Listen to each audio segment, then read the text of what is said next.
What you're looking at here is a scene of incredible devastation.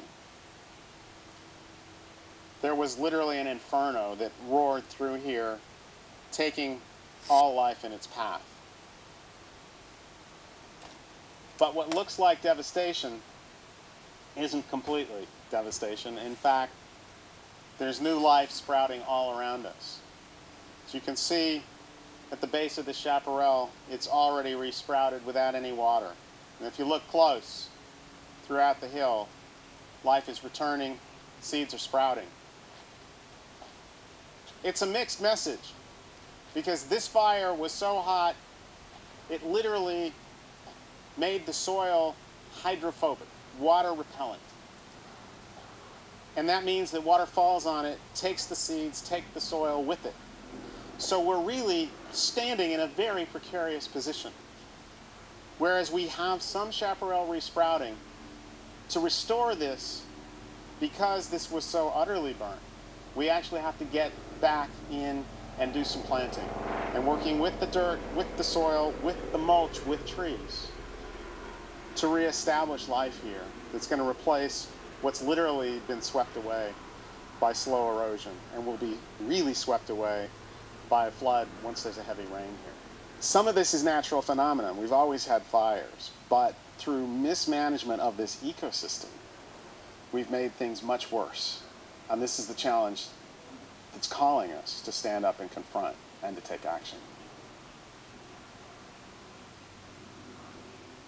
One of the signs of hope amidst this is the rebirth. And if you look closely at the pine trees down there, they were completely charred.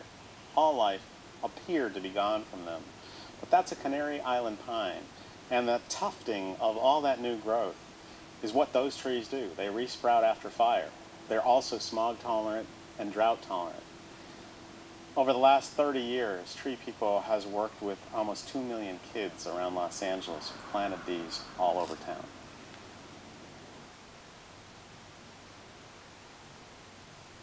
What you're looking at, this green stuff, is an incredible story of humans working with nature to mimic nature. This is mulch. This is tree fiber, paper fiber that's been dyed and sprayed on the hills, and it acts just like the mulch that leaves and broken down leaves would do. It absorbs the water, catches it, and allows it to get back in the soil instead of running off. It looks rather weird, but it's going to disappear pretty soon. Had this mulch not been sprayed on the hill, we would have millions of tons of soil flowing down, rushing down, creating huge damage downstream, but stripping the hillsides of this critical dirt, critical soil that hosts the life that's going to resprout.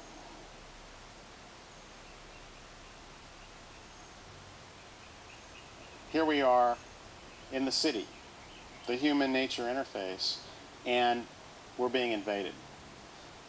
Before this burned, you couldn't see through this. It was so thick with the natives that are still here, but the land was filled with invasive species.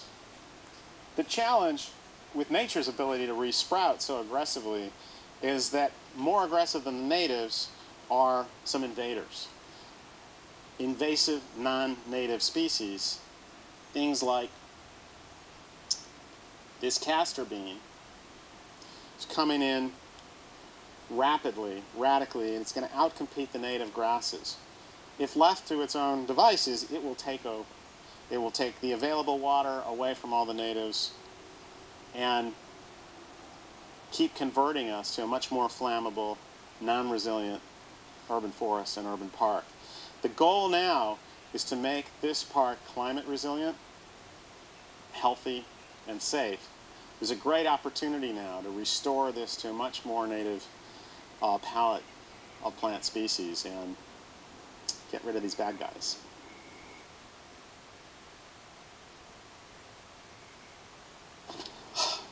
This soil, this dirt, is incredible stuff. First, it's a protector of seeds, some of which have been in the soil for 100 years. When the fire comes through, it holds the temperature just at the right heat, so the seeds don't burn, but they scarify, they crack, to allow rainwater, when it does fall, to come in, and then they sprout. Those roots pop out, and they hit nutrients. Lots and lots of nutrients, vitamins, minerals that are held in the soil, more added with the ash, and once that root hits the soil, they shoot out and take off.